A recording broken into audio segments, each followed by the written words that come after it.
Hi అండి. అందరికీ నమస్కారం. Welcome to my channel. ఈ వీడియోలో ఏపీ ప్రభుత్వ ఉద్యోగులకు మరియు పెన్షన్లకు పెండింగ్ బిల్లుల చెల్లింపులు తాజా సమాచారము పేమెంట్ జరుగుతోంది అంటూ. దీనికి సంబంధించిన పూర్తి వివరాలు ఈ వీడియోలో తెలుసుకుందాము. వీడియో అయితే ఎక్కడే గానీ స్కిప్ చేయకుండా ఎండ్ వరకు చూసేయండి. అప్పుడే ఇన్ఫర్మేషన్ పూర్తిగా అర్థమవుతుంది. అలాగే వీడియో చూస్తున్న ప్రతి ఒక్కరు వీడియోకి లైక్ చేయండి ఫ్రెండ్స్. ఈ వీడియోని తోటి ఉద్యోగ, పెన్షన్ మిత్రులతో అయితే షేర్ చేయండి. కొత్తగా మన ఛానల్ చూస్తున్నవారు ఇంకా ఎవరైనా సబ్స్క్రైబ్ చేసుకోకపోతే వెంటనే మన ఛానల్ అయితే సబ్స్క్రైబ్ చేసుకోండి. సబ్స్క్రైబ్ చేసుకోవడం వల్ల నేను చేసే ప్రతి ఒక్క వీడియో మీ వరకు రీచ్ అవుతుంది. ఇక ఆలస్యం చేయకుండా వివరాల్లోకైతే వెళ్ళిపోదాము. ఫ్రెండ్స్, ఇక విషయానికి వచ్చినట్టయితే ఆంధ్రప్రదేశ్ రాష్ట్ర వ్యాప్తంగా ఉన్నటువంటి లక్షలాది మంది ప్రభుత్వ ఉద్యోగులు రాత్రింబవళ్లు విద్యా బోధనలో నిమగ్నమై ఉన్న ఉపాధ్యాయులు మరియు దశాబ్దాల పాటు సేవ చేసి విశ్రాంతి తీసుకుంటున్నటువంటి పెన్షనర్లకు సంబంధించి పెండింగ్ బిల్లుల చెల్లింపుల విషయంలో ఒక అత్యంత కీలకమైన అప్డేట్ అయితే వెలుగులోకి వచ్చింది. గత కొంతకాలంగా ఆర్థిక ఇబ్బందుల వల్ల నిలిచిపోయినటువంటి వివిధ రకాల బకాయిలకు సంబంధించి ప్రభుత్వం ఇప్పుడు కదలిక తీసుకొనొచ్చింది. ఈ యొక్క ప్రక్రియలో భాగంగా కొన్ని నిర్దిష్ట కేటగిరీలకు సంబంధించినటువంటి బిల్లులు భారీ మొత్తం ఇప్పటికే క్లియర్ అవుతూ ఉండగా, మరికొన్ని భారీ మొత్తంలో ఉన్న బిల్లులు మాత్రం ఇంకా నిధుల విడుదలకు వెయిటింగ్ ఫర్ ఫండ్ క్లియరెన్స్ అంటే ట్రెజరీ వద్ద నిరీక్షణలోనే ఉన్నాయి. ఈ యొక్క నేపథ్యంలో ఉద్యోగుల ఆర్థిక అవసరాలను గుర్తించినటువంటి ప్రభుత్వం నిధులను సమీకరించడానికి అవసరమైన అన్ని రకాల చర్యలను వేగవంతం చేస్తోంది. ఏ ట్రెజరీ పరిధిలో ఏ ఏ బిల్లులు ప్రస్తుతం చెల్లించబడుతున్నాయి, ఏవి ఇంకా పెండింగ్‌లో ఉన్నాయి అనే పూర్తి వివరాలను మనము క్షుణ్ణంగా తెలుసుకుందాము. ప్రభుత్వం ప్రస్తుతం అందుతున్నటువంటి సమాచారం ప్రకారంగా ప్రభుత్వ ఉద్యోగులు మరియు పెన్షన్‌లకు సంబంధించి కొన్ని రకాల బీమా మరియు పొదుపు పథకాల బిల్లులు చెల్లింపులైతే క్రమంగా ప్రారంభమయ్యాయి. వీటిలో అత్యంత ముఖ్యంగా చెప్పుకోవాల్సింది GIS group insurance scheme. So, ఈ యొక్క జీఐఎస్ ఫైనల్ పేమెంట్స్ పశ్చిమ గోదావరి జిల్లాకు చెందినటువంటి అనేక మంది ఉద్యోగులకు సంబంధించి ఈ యొక్క జీఐఎస్ తుది చెల్లింపులు ఇప్పటికీ వారి బ్యాంకు ఖాతాల్లో విజయవంతంగా అయితే జమ చేయబడ్డాయని నిర్ధారణ అయ్యింది. ఇది ఆ జిల్లా ఉద్యోగులకు పెద్ద ఊరటనిచ్చే అంశం. దీని తర్వాత జిల్లా పరిషత్ ఉద్యోగులకు సంబంధించి జెడ్పీపీఎఫ్ లోన్‌లు కూడా విడుదల అవుతున్నాయి. ముఖ్యంగా 2025 ఫిబ్రవరి నెలలో తమ వ్యక్తిగత అవసరాల కోసం దరఖాస్తు చేసుకున్నటువంటి ఉద్యోగుల యొక్క ప్రావిడెంట్ ఫండ్‌లో సొమ్ము ఇప్పుడు వారి అకౌంట్‌లో అయితే చేరుతున్నట్టుగా మెసేజ్‌లయితే వస్తున్నాయి. ఇది కేవలం ఒక జిల్లాకే పరిమితం కాకుండా రాష్ట్ర వ్యాప్తంగా దశల వారీగా అమలు చేసే అవకాశం కూడా ఉంది.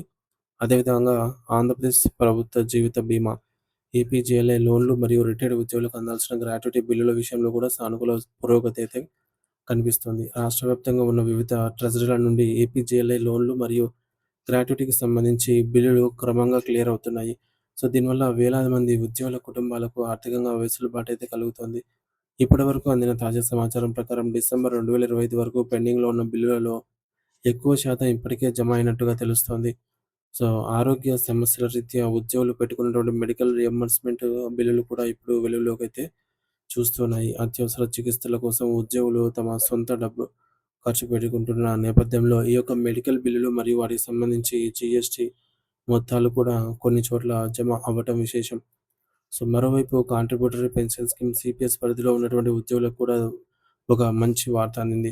గతంలో ప్రభుత్వం నుండి జమ కావాల్సినటువంటి మ్యాచింగ్ గ్రాంట్స్ అంటే ఉద్యోగి వాటాకు సమానంగా ప్రభుత్వం చెల్లించాల్సిన వాటా కొంతకాలంగా నిలిచిపోయింది. అయితే ఇప్పుడు ఆ యొక్క నిలిచిపోయిన ప్రభుత్వ కాంట్రిబ్యూషన్ మొత్తాలను కూడా ఉద్యోగుల యొక్క ప్రాన్ ఖాతాలో జమ చేస్తున్నట్టు అధికారికంగా నిర్ధారించబడింది. ఇది సీపీఎస్ ఉద్యోగుల భవిష్యత్తు పెన్షన్ నిధిని బలోపేతం చేస్తుంది. అయితే ఇవన్నీ జరుగుతున్నప్పటికీ ఇంకా సింహభాగం బిల్లులు వెయిటింగ్ ఫర్ ఫండ్ క్లియరెన్స్ స్టేజ్‌లోనే ట్రెజరీ వెబ్‌సైట్‌లో కనిపిస్తూ ఉన్నాయి. మరి ఈ యొక్క స్టేటస్ చూసి ఉద్యోగులు మరియు వారి పెన్షనర్లు తమకు రావాల్సిన పెద్ద మొత్తాల కోసం ఎంతో ఆతృతగా, ఆవేదనతో ఎదురు చూస్తూ ఉన్నారు. మరీ ముఖ్యంగా ఉపాధ్యాయ లోకానికి సంబంధించి సరెండర్ లీవ్ బిల్లులు ఇంకా పెద్ద ఎత్తున పెండింగ్‌లోనే ఉన్నాయి. ఉపాధ్యాయులు తమ సెలవులను అమ్ముకున్నప్పుడు వచ్చే ఈ యొక్క నగదు ఇంకా విడుదల కాకపోవడం వారిని ఇబ్బందులకు గురిచేస్తుందని, దీంతో పాటుగా ప్రయాణ భత్యాలు అయినటువంటి టీఏ అరియర్స్ కూడా చాలా కాలంగా నిలిచిపోయి ఉన్నాయి.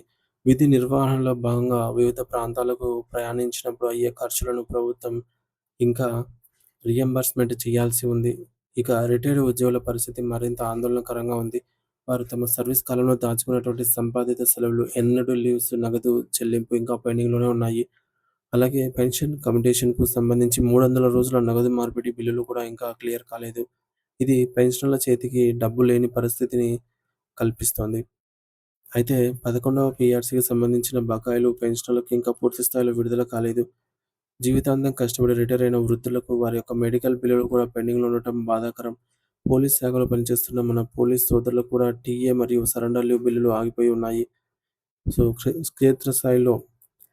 క్షేత్రస్థాయిలో ప్రజల సంరక్షణ కోసం పనిచేసే పోలీసులకు ఈ యొక్క బకాయిలు అందకపోవడం పట్ల వారి యొక్క నైతిక స్థైర్యాన్ని దెబ్బతీసే అవకాశం అయితే ఉంది. అలాగే ఆరోగ్య శాఖలో ప్రాణాలను పణంగా పెట్టి పనిచేసే సిబ్బందికి కూడా ఇదే తరహాలో పెండింగ్ బిల్లుల సమస్య అయితే ఎదురవుతుంది. ప్రస్తుతానికి ఈ బిల్లులన్నీ కూడా ఫండ్ క్లియరెన్స్ స్టేజ్‌లోనే ఉన్నాయి. ఈ యొక్క భారీ మొత్తాల్లో ఉన్నటువంటి పెండింగ్ బిల్లులను క్లియర్ చేయడానికి ప్రభుత్వం ప్రస్తుతం తీవ్రంగా ప్రయత్నం చేస్తుంది. అందుకోసం భారతీయ reserve bank of India RBI ద్వారా బాండ్ల వేలం వేసి నిధులను సమీకరిస్తున్నట్టుగా సమాచారం తెలుస్తోంది. రాష్ట్ర ఆర్థిక పరిస్థితిని గాడిలో పెడుతూనే మరోవైపు ఉద్యోగుల న్యాయమైన బకాయిలను తీర్చడానికి ప్రభుత్వం ప్రాధాన్యత అయితే ఇస్తుంది. ప్రస్తుతం కొన్ని చెల్లింపులు జరుగుతున్నప్పటికీ అది సముద్రంలో కాకిరెట్టలాగా ఉందని, అన్ని బకాయిలను ఒకేసారి విడుదల చేయాలని అయితే ఉద్యోగ సంఘాలు కోరుతున్నాయి. ఏదేమైనా ప్రభుత్వం నిధుల సమీకరణ చర్యలు మరియు చేపట్టిన నేపథ్యంలో రాబోయే కొన్ని వారాల్లో మరిన్ని బిల్లులు క్లియర్ అయ్యే అవకాశం ఉందని మనం ఆశించవచ్చు. ఉద్యోగులు మరియు పెన్షనర్స్ తమ ట్రెజరీ స్టేటస్‌ని ఎప్పటికప్పుడు గమనిస్తూ ఉండాలి అనైతే సూచించడమైనది.